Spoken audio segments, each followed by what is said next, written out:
নমস্কার বন্ধুরা, রাজু রিঙ্কু সিম্পল রান্নায় আপনাদের স্বাগত। প্রথম থেকে শেষ পর্যন্ত ভিডিও দেখার অনুরোধ রইল। কিভাবে করি আজকে ডাইলের ধোকার রেসিপি, চলো তোমাদের সঙ্গে শেয়ার করি। এই দেখো, আমি রাতভর তুয়োর ডাল ভিজাই রাখছিলাম। ভিজাই রাখার কারণে অনেক সুন্দর নরম হয়ে গেছে আর অনেক ফুলে গেছে। এখন আমি একটা মিক্সার বাটিতে নিয়ে ভালো মতন ধুয়ে আমি মিক্সার বাটিতে নিয়ে আমি এর সুন্দর একটা পেস্ট বানাই নেব। এই যে আমি নিয়ে নিচ্ছি একটা মিক্সার বাটিতে, নিয়ে ভালো করে আমি একটা সুন্দর একটা পেস্ট বানাই নেব। অল্প অল্প জল দিয়ে আমি থেমে থেমে এটা সুন্দর একটা পেস্ট বানাই, দেখো একটা পেস্ট বানিয়ে নিচ্ছি।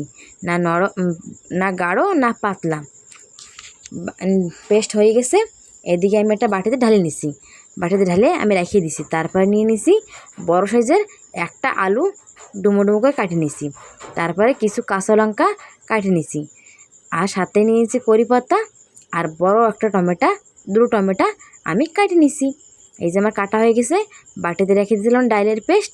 সেই পেস্টে দিয়ে দিলাম স্বাদ মতন লবণ, তারপরে দিলাম হাফ চামচ হলদি পাউডার, তারপরে দিলাম হাফ চামচ ধনে পাউডার, দিয়ে আমি দিয়ে দিলাম এক চামচ, ছোটো চামচের এক চামচ হিং, যার কারণে সুন্দর একটা সেন্ট হবে, খাতিও টেস্ট হবে আর আমাদের পেটের সমস্যা দূর করবে।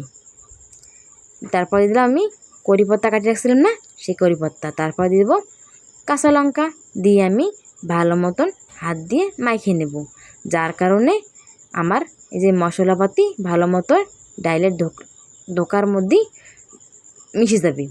এই যে আমার মাখা হয়ে গেছে, দেখো একদম পাতলা না গাঢ়, অনেক সুন্দর থিকনেস। এই থিকনেসটা এরমই রাখা লাগবে।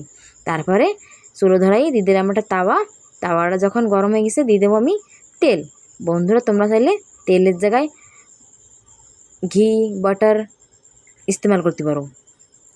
তেলটা বেশি গরম হয়ে গেছে তাই আমি তাওয়াটা নামাই নিছি। নামাইয়ে আমি আমার ডাইলের পেস্ট আমি পুরো তারপর দিয়ে দিছি, দিয়ে আমি একটা রুটির আকারে বানাই নেব। এই দেখো কি সুন্দর রুটির আকারে বানাই নিছি।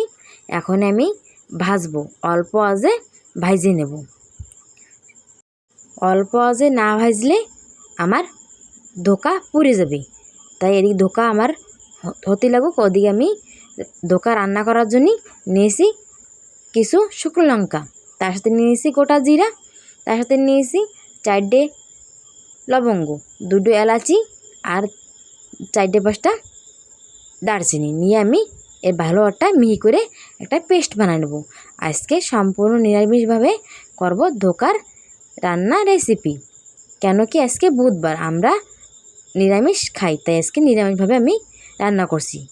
এই যে এদিকে আমার ধোকার এক সাইড ভাজা হয়ে গেছে, দেখো আমি চাকুতে দেখাইছি, চাকুতে লাগে নাই, তার মানে আমার ধোকা এক সাইড হয়ে গেছে। এখন আমি আর এক সাইড ভাজার জন্য তাওয়ায় নামাই নেব। কারণ হয়েছে যদি আমি উল্টোই দিই, খুন্তি দিই, তাহলে ভেঙে যাওয়ার ভয় রয়েছে। এই জন্য আমি থালে নামাইয়ে তারপরে আর এক সাইড আস্তে আস্তে দিয়ে দেবো থালেরতেই, আর এক সাইড তাওয়ার পর দিয়ে আমি ওই সাইডটাও ভালো মতন ভাজিয়ে নেব, অল্প আঁচে ভাজিয়ে নেব। এই যে আমার ভাজা হয়ে গেছে, আমি এই যে নামাই নিছি। এখনে 10 মিনিট ঠান্ডা করে আমি এর কাটে পিস বানিয়ে নেব। কেন কি ঠান্ডা না হলে ভেঙে যাওয়ার ভয় থাকবে, তাই ঠান্ডা করে আমি পিস বানিয়ে নেব। তাই আমি চারিপাশে আমি কিছু অংশ ফালাই দিয়ে আমি 4 কোনা করে কাটে নিছি। বন্ধুরা, তোমরা চাইলে ছোট বড় তোমাদের সাইজ মতন তোমরা কাটে নিতে পারো। আমি একটু বড় করে কাটে নেব, যার কারণ হয়েছে খাতে অনেক টেস্ট হবে। এই দেখো আমার ডাইলের ধোকা কাটা হয়ে গেছে। দেখো নরম, সুন্দর নরম, সফট, না মোটা না পাতলা, অনেক সুন্দর হয়েছে।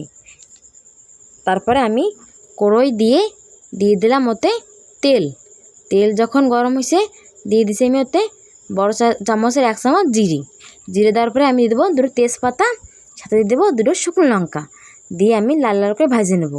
তারপরে দেবো আমি আলু প্রথমে দিছি কেন, মশলা দেওয়ার আগে আমি দিছি কেন, তাহলে আমার মশলার তেল ছেটবে না, তাই আমি আলু পয়লা দিয়ে নিছি, তারপর দিছি মশলা দিয়ে আমি ভালো মতন ভাজে নেব। এই যে আমার মশলা প্রায় ভাজা হয়ে গেছে। এখন দিয়ে দেবো আমি স্বাদ মতন লবণ, তারপর দেবো হাফ চামচ হলুদ পাউডার। কেন কি পয়লা আমি ডাইলের ধোকায় দিয়ে নিছি হাফ চামচ হলুদ, সেজন্য আর হাফ চামচ দিয়ে দিলাম আমি রান্না করার জন্য। তারপরে আমার ভালো মতো ভাজা হয়ে গেছে, কাটিয়ে রাখছিলাম না টমেটো, সে টমেটো আমি দিয়ে দেবো। টমেটো সফট হওয়ার পরে টমেটো কিছুক্ষণ ভাজে আমি সফট করে নেব। সফট হওয়ার পরে আমি দিয়ে দেবো ওতে জল একটু বেশি দেবো, কারণ হয়েছে ধোকা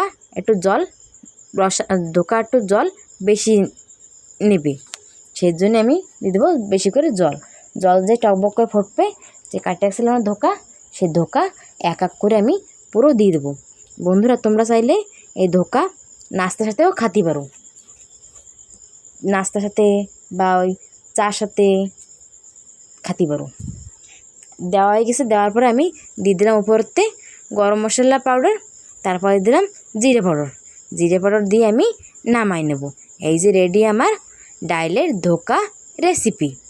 দেখো কি সুন্দর হয়েছে, অনেক সুন্দর হয়েছে, দেখো খাতে অনেক সুন্দর টেস্টি।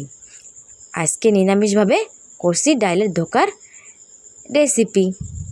বন্ধুরা ভিডিওটা যদি ভালো লাগে লাইক শেয়ার সাবস্ক্রাইব আবশ্যক। প্রথম থেকে শেষ পর্যন্ত ভিডিও দেখার ধন্যবাদ। আবার দেখাবে নতুন একটা রেসিপির সঙ্গে।